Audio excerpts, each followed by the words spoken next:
Rework ये एक easy to read book है। इसे हर तरह के रीडर्स के लिए लिखा गया है, चाहे वो कोई बिजनेस रन कर रहे हों या फिर जॉब कर रहे हों या फिर वो एक स्टूडेंट हो।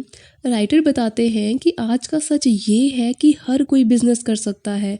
वो सोर्सेज जो पहले बहुत मुश्किल से मिलते थे वे आज बहुत आसानी से मिल सकते हैं। एक व्यक्ति 2 या 2 से ज़्यादा लोगों के लिए अकेला ही काम कर सकता है। वो चीज़ें जो कुछ साल पहले इम्पॉसिबल थी अब वे सब आसान हो चुकी हैं। अब आप घर से ही काम कर सकते हैं या उन लोगों के साथ काम कर सकते हैं जो आपसे हज़ारों मील दूर बैठे हैं, जिनसे आप कभी मिले भी ना हो। अब समय है अपने काम करने के तरीके को बदलने का। ऐसा माना जाता है कि इंसान गलती करके ही सीखता है। राइटर इस बात को मिसकंसेप्शन बताते हैं। उनका मानना ये है कि जितना हम सक्सेस होने के बाद सीखते हैं उतना हम किसी फेलियर से नहीं सीख सकते। जब हम किसी काम में सक्सेस होते हैं तो हमें पता चलता है कि ऐसी कौन सी चीज़ें हैं जो वर्क करती हैं। सक्सेस कभी भी हमारे पिछले फेलियर्स पे नहीं ठहरती, वो बस उन्हीं चीज़ों पर ठहरती है जो वर्क करती हैं। कभी भी सही समय आने का इंतज़ार ना करें, क्योंकि ये सही समय एक वहम है। समय हमेशा एक जैसा ही होता है।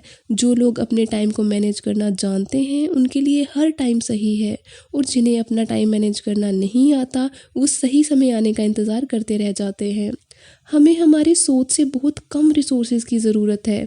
अगर किसी को ऐसा लगता है कि उसे किसी भी काम की शुरुआत करने के लिए बहुत सारे रिसोर्सेज चाहिए, जैसे कि बड़ी कैपिटल अमाउंट या कुछ लोगों की मदद या फिर कुछ फैसिलिटीज़, तो ऐसा बिल्कुल भी नहीं है। ऐसी बहुत सारी कंपनीज़ हैं जो एक छोटे से गैराज से शुरू हुई हैं या फिर एक छोटे से कमरे से शुरू हुई हैं और उसके बाद वो बहुत बड़ी कंपनीज़ बनी।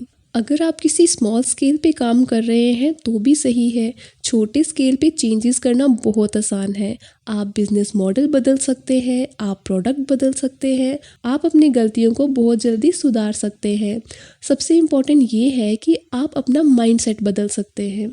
किसी परफेक्ट सोल्यूशन का वेट ना करें, डिसीजन लें, उस पर टिके रहें। डिसीजन मेकिंग हमें प्रोग्रेस की ओर लेकर जाती है। सुपरवाइज़र बनिए जो इन्फॉर्मेशन के बेसिस पर डिसीजन लेते हैं कि क्या रखना चाहिए और क्या छोड़ना चाहिए। वहीं पर टिके रहें जो इम्पोर्टेंट है, उसे ऐसे ट्रिम करें कि बस वही बचे जो सच में इम्पोर्टेंट है। वैल्यू हमेशा के लिए नहीं बदलती। आपके बिजनेस का कोर उन्हीं चीज़ों पर टिका होना चाहिए जो लोग आज भी चाहते हैं और 10 साल बाद भी चाहेंगे। यही वो चीज़ें हैं जिनमें हमें निवेश करना चाहिए। जो कुछ भी आपके पास है या जो कुछ भी आप अफोर्ड कर सकते हैं, बस आगे बढ़िए। टूल्स सिर्फ एक साइड रोल निभाते हैं, लेकिन जो आपके पास है उसका सही इस्तेमाल करना ही सबसे ज़्यादा इम्पोर्टेंट है। याद रखिए, सुर आपकी उंगलियों में है। बड़े डिसीजंस लेना मुश्किल होता है, खासकर जब उनमें ईगो हो। आप अपने माइंड को इतनी आसानी से नहीं बदल सकते। छोटे छोटे चुनाव करें ताकि ये सिर्फ टेम्पररी हों। छोटे डिसीजंस लेने पर आप बड़ी गलतियां नहीं कर सकते, और अगर कुछ फिट नहीं होता तो आप बदल सकते हैं। राइटर न्यू कमर्स को एक टिप देते हैं। आपको शुरुआत में अपनी पहचान बनाने की ज़रूरत नहीं है और ना ही आपको इसकी कोशिश करनी चाहिए। इसका एक बहुत बड़ा फ़ायदा ये है, अभी किसी को नहीं पता कि आप कौन हो। अब आप एक्सपेरिमेंट्स कर सकते हो, और अगर आप गलती करते हो तो कोई नहीं जानेगा। आप और सुधार कर सकते हैं। आप अपने किसी भी रैंडम आइडिया को टेस्ट कर सकते हैं, नई चीज़ें ट्राई कर सकते हैं।